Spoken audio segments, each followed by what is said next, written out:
나사의 로버 퍼서비어런스가 화성에서 유기물을 발견하고 또 수집하는 데 성공했습니다. 물론 유기물이 생명체를 구성하는 물질이긴 하지만 유기물 자체가 생명 활동에 의해서만 생기는 것이 아니기 때문에 이 발견이 화성에 생명체가 존재한다는 직접적인 증거가 된다고는 할 수 없죠. 그래서 이를 정확히 알아보기 위해선 퍼서비어런스가 수집한 샘플을 지구로 가져와 제대로 분석해 봐야 합니다. 그리고 나사는 이미 이 샘플들을 빠르면 2031년까지 지구로 옮길 계획을 가지고 있죠. 드디어 우리가 직접 화성에 생명체가 존재했는지 아니면 지금도 존재하는지를 알아볼 수 있게 되는 겁니다. 이는 우리에게 있어서 정말 특별한 일이라고 할 수 있죠. 왜냐면 이 유기물에서 생명체를 발견하지 못한다고 해도 아주 오래전 화성에서 있었던 어떤 변화가 지금의 화성을 만들었는지를 알아볼 수도 있고요. 만약 이 샘플에서 정말 생명체의 흔적이나 생명체가 직접적으로 발견된다면 생명체가 어떻게 탄생하는지에 대한 힌트를 얻을 수도 있죠. 하지만 조금 극단적으로 이야기해서 정말 이 샘플에서 생명체가 발견된다면 이는 어쩌면 우리의 종말을 의미할지도 모릅니다.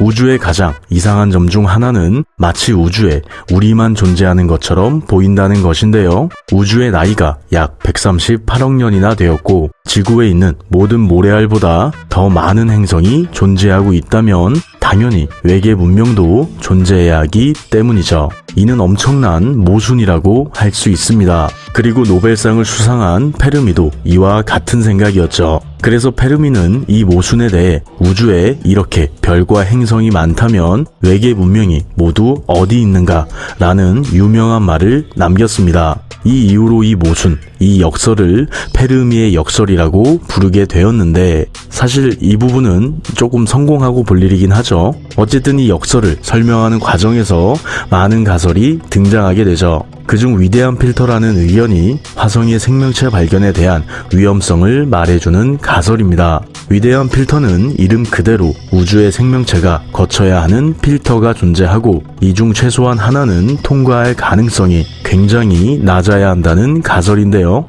단순하게 우주의 개념적인 아주 거대한 이런 정수기 필터가 존재한다는 가설로 이 가설에 따라 우주에 존재하는 생명체에게는 자연스럽게 이들이 넘어야 하는 장애물이 생기게 되고요. 이 장애물 중 적어도 하나의 장애물은 통과할 가능성이 굉장히 낮아야 한다고 주장하는 가설입니다. 가장 대표적인 위대한 필터인 로빈 헨슨이 주장한 9가지의 필터를 따르자면 첫 번째 필터, 장애물은 지구처럼 어떤 행성이 생명체를 품을 수 있는 환경을 가져야 하고요. 두 번째는 이 행성에서 생명 그 자체가 만들어져야 합니다.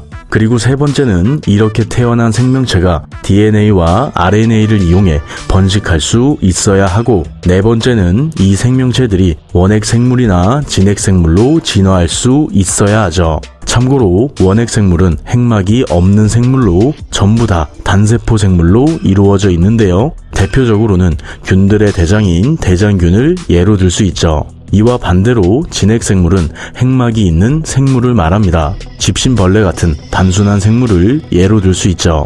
그리고 다섯 번째는 이 진핵생물들이 다세포 생물, 동물이나 식물처럼 복잡한 생명체로 진화할 수 있어야 하고요. 여섯 번째는 다시 이 생명체들이 유성생식, 암컷과 수컷이 만나 번식을 해야 한다는 것인데 이는 뜨밤을 통해 유전적인 다양성을 가져야 한다는 뜻입니다. 일곱 번째는 이들이 도구를 사용할 수 있을 정도의 지능을 가진 생명체로 진화할 수 있어야 하죠. 여덟 번째는 이 지능을 가진 생명체가 자신들의 고향 행성만이 아니라 다른 행성으로 이주해 도시를 만들 수 있는 기술을 가져야 한다는 것이고요. 마지막 아홉 번째는 이 외계 문명이 자신의 행성뿐만이 아니라 은하 곳곳에 존재하는 행성들에 실제로 이주해 살아가는 동시에 자신의 문명이 파괴되는 것을 피할 수 있어야 한다는 것인데요. 여기서 문명이 파괴된다는 건 우리 스스로 멸망하는 것과 어떤 우주적인 자연현상에 의해 자연스럽게 멸망하는 것까지 상상할 수 있는 모든 상황을 포함한 파괴, 멸망을 의미하죠. 어쨌든 우리의 경우 다른 행성에 직접 사람을 보내지 못했기 때문에 현재 우리는 8번째 필터, 다른 행성으로 이주할 수 있는 기술을 가져야 한다는 장애물을 통과하고 있는 중이라고 할 수 있습니다. 그리고 이를 이용하면 정확히는 아니어도 인류의 미래를 어느 정도 생각해 볼 수 있게 되죠. 앞에서 이야기했듯이 위대한 필터 가설은 이 넓은 우주에 외계 생명체, 외계 문명이 왜 보이지 않는지를 설명하는 것이 목표입니다. 그래서 이 필터의 어느 부분이 가능성이 낮은지, 어떤 장애물이 통과하기 어려운지에 따라 인류의 미래까지도 어렴풋이 생각해 볼 수 있는데요. 예를 들어 우리가 현재 8번째 필터를 통과하는 중이고 가능성이 가장 낮은 필터가 2번째 필터, 생명 그 자체가 만들어지기 어렵다고 한다면 지구는 이 2번째 필터를 어렵게 통과한 행성이 되는 동시에 자연스럽게 나머지 필터들을 쉽게 통과할 수 있게 될 겁니다. 즉 우주는 생명 그 자체가 만들어지기 어려운 곳일 뿐 생명체가 태어나기만 하면 자연스럽게 지능이 있는 생명체로 진화하고 또 문명도 어렵지 않게 이룰 수 있다는 뜻이 되고요. 이는 우리가 앞으로 통과할 필터, 다른 행성으로 직접 이주해 우주로 진출하는 일도 그렇게 어렵지 않다는 의미도 되죠. 바로 이 부분입니다. 화성에서 생명체가 발견된다면 생명체가 태어나는 것 그 자체가 우리의 생각보다 쉽다는 뜻이 되는데요. 이렇게 되면 우리 은하에 생명체가 존재할 수 있는 곳이 늘어나게 됩니다. 현재 우리 은하에 지구와 비슷한 행성이 약 60억 개 정도 발견되었으니까 최소한 약 60억 개 이상의 행성에 어떤 형태로든 생명체가 존재하고 있다고 말할 수 있게 되는 거죠. 그리고 이렇게 우주에 생명체가 만들어지기 쉽다면 당연히 지능을 가진 생명체가 문명을 이룰 가능성도 커지게 됩니다. 우리 은하가 보기와는 달리 생명체가 넘쳐나는 말도 안 되게 신나는 곳이 되는 거죠. 하지만 이는 의외로 문명이 유지되는 게 어렵다는 것을 뜻합니다. 왜냐면 이렇게 우주에 생명체가 많은데 그 어떤 생명체도 문명을 이루지 못했다는 것 자체가 말이 안 되기 때문이죠. 그래서 화성에서 생명체가 발견된다면 위대한 필터의 8번째나 9번째를 통과하는 것이 너무나도 어려운 일이 될 수 있습니다. 그렇다는 건 이제 막 8번째 필터를 넘고 있는 우리 역시 이 필터를 넘어설 가능성이 거의 없게 된다는 종말을 맞이할 가능성이 높다는 뜻도 되죠. 이런 이유로 화성에서 생명체가 발견되는 일이 우리의 종말을 의미할 수 있다고 이야기한 겁니다. 조금 극단적이긴 하죠. 물론 페르미의 역설을 해결하기 위한 모든 가설의 경우 현재로선 직접적으로 증명될 수 없기 때문에 화성의 생명체 발견 그 자체가 확실하게 우리의 종말을 의미한다고는 말할 수 없습니다. 오히려 앞에서 이야기한 것처럼 이 발견은 인류에게 있어 정말 특별한 의미가 된다고 할 수 있죠. 그런데 이 부분은 조금 이상하죠? 우리는 왜 화성에 생명체가 존재할 가능성을 이렇게까지 높게 보는 걸까요?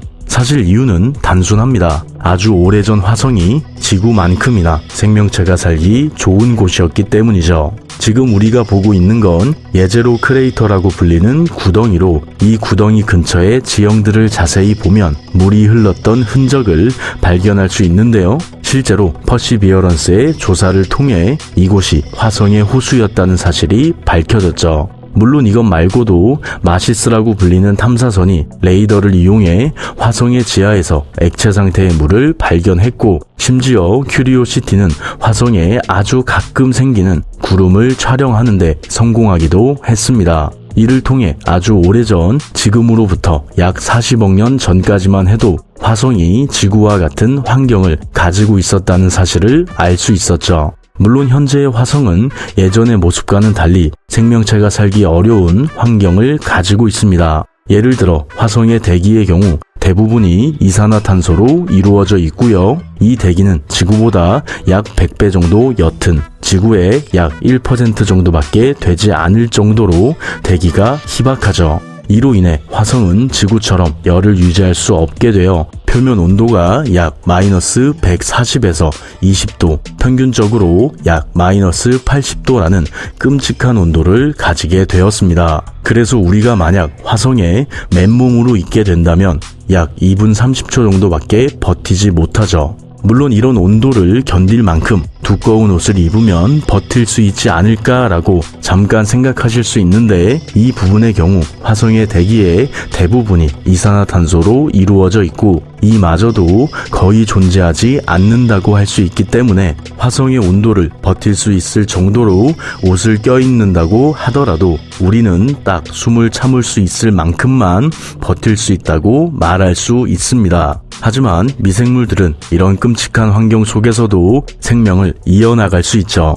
대표적으로 혐기성 생물, 산소 없이도 살 수 있는 미생물을 예로 들 수 있는데요. 이런 미생물의 경우 생명체가 존재하지 않을 것이라고 예상되는 지구의 중간권이나 성층권에서도 실제로 발견되고 있죠. 그리고 이를 통해 화성이 오래전 지구와 같은 환경을 가지고 있었고 이곳에서도 생명체가 태어났다면 복잡한 생명체는 흔적만을 남기고 사라졌을 것이고, 미생물처럼 단순한 생명체들은 화성 어딘가에 지금도 살아있을 수 있다고 생각해 볼 수 있습니다. 그래서 우리는 화성에 생명체의 흔적이 존재하거나 지금도 생명체가 존재할 가능성이 클 것으로 예상하고 있죠. 하지만 이렇게 끝내면 또 너무 아쉽죠. 위대한 필터 가설이나 오래전 화성의 환경을 떠나서 전체 우주에 외계 생명체가 정말 존재할 수 있을까요?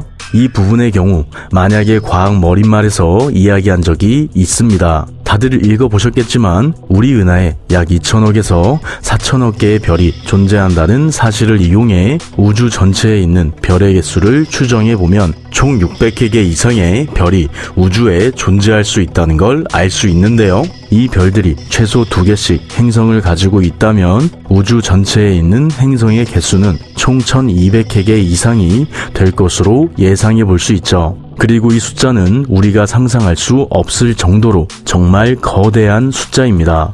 왜냐면 우리가 지구에서 맨눈으로 볼 수 있는 것 중에서는 이렇게 거대한 숫자를 가질 수 있는 것이 없기 때문이죠. 단순하게 이 행성들을 모래알이라고 하고 지구와 비슷한 부피를 가지는 항아리에 이 모래알을 가득 채운다고 가정해보면 이 모래알을 전부 넣기 위해선 1.5개의 항아리가 필요하다는 걸 알 수 있습니다. 정말 말도 안 되게 크죠? 그리고 우리는 이렇게 거대한 우주를 약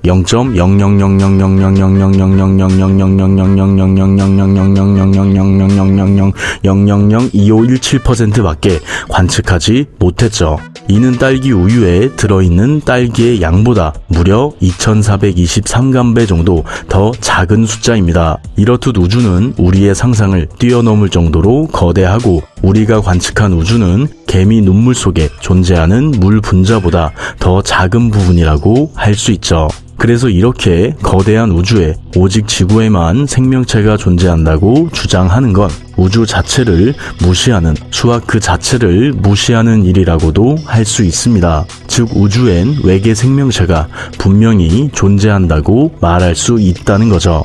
혹시나 오해가 생기게 될까봐 조금 말을 보태자면 이렇게 우주 전체에 외계 생명체가 존재하는 것과 화성에서 생명체가 발견되는 건 조금 다른 문제입니다. 왜냐면 말도 안 되게 거대한 우주에 우리 말고 외계 생명체가 존재할 수 있는 가능성과 우주에서 0이라고도 할 수 있는 작은 태양계에 생명체가 존재할 수 있는 가능성은 비교할 수 없을 정도로 큰 차이이기 때문이죠. 그래서 우주 전체에 외계 생명체가 분명히 존재해도 이 사실이 위대한 필터에는 영향을 미치지 않는다고 할 수 있습니다. 마지막으로 정리해보자면 우리는 현재 빠르면 2031년에 화성에서 수집한 유기물과 암석 샘플을 지구로 가져올 예정인데요. 화성에 생명체가 존재했는지 아니면 지금도 존재하고 있는지를 우리가 직접 확인해 볼 수 있는 기회가 생기는 겁니다. 그리고 이는 우리에게 엄청난 의미를 가진다고 할 수 있죠. 이 샘플을 이용해 화성의 변화와 화성에서 어떻게 생명체가 시작되었는지를 알 수 있다면 먼 미래 지구에 닥쳐올 변화와 함께 지구의 생명체가 어떻게 시작되었는지도 알 수 있기 때문입니다. 하지만 정말 이 샘플에서 생명체가 발견된다면 조금 극단적으로 이 발견은 어쩌면 종말을 의미할지도 모르죠. 왜냐면 이는 우주에 생명체가 태어날 가능성이 우리의 생각보다 굉장히 높다는 걸 말해주기 때문입니다. 그리고 이를 위대한 필터 가설을 이용해 다시 해석해보면 우주는 생명체가 태어날 가능성이 높은 곳이지만 문명이 유지될 가능성은 굉장히 희박한 곳이라는 뜻이 되는데요. 이는 문명을 이룬 인류가 앞으로 우주에서 문명을 유지할 가능성이 낮다는 의미도 되죠. 따라서 화성에서 정말 생명체가 발견된다면 위대한 필터 가설에 따라 어쩌면 이 발견이 인류의 종말을 의미할 수도 있다고 결론 내릴 수 있습니다. 영상 봐주셔서 감사합니다. 만약 생명체가 발견되지 않는다면 우리는 우주에서 가장 운이 좋은 소중한 문명이라고 말할 수 있고요. 반대로 생명체가 발견된다면 현재 인류는 우주에서 가장 어려운 시험을 보고 있는 아주 특별한 문명이라고 이야기할 수 있죠. 이렇듯 소중하고 특별한 건 어떻게 이야기하느냐에 따라 변하는 것 같습니다. 그렇다는 건 자신을 스스로 부족한 사람이라고 상처 주는 일도 사실은 이런 종류의 억지라고도 말할 수 있겠죠. 그럼 내일은 조금 더 억지 부리지 않는 하루가 되길 바라겠습니다. 윤맨